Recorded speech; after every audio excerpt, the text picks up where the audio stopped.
Oh my god, we are in Jakarta.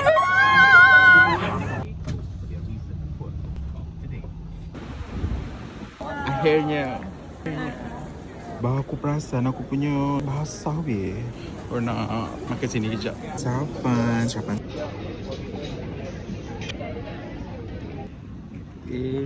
Negara Malaysia.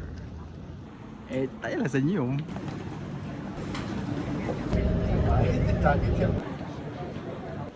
Jalan ke sana. Tu kaget pula. Tadi C31 26 pula.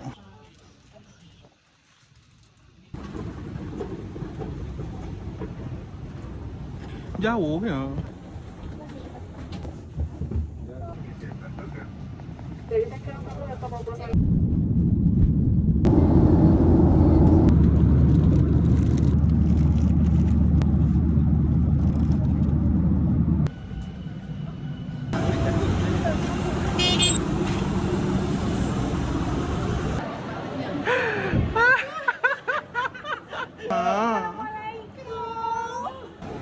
Orang betul ke ini airport Jakarta? Oh my god, we are in Jakarta. Yang penting kita naik BYD.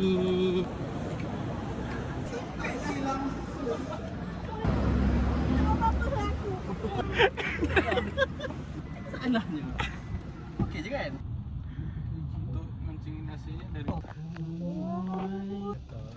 Datik.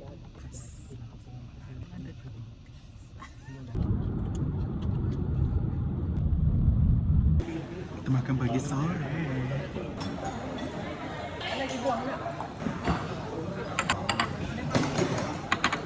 Oh, banyaknya. Jangan makan semua. Ini spasial. Oh, speeder motor. So, ni total kita orang makan tadi.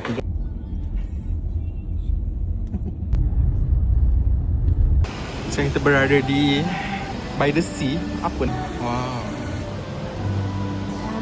Ni by the sea, local ice cream. Ni yang special. Thank you. Okey je. Okey je. Hotelnya juga naik BYD. A herald is beginning.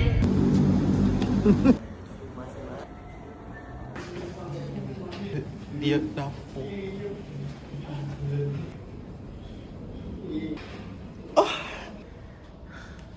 Korang, the view of Jakarta.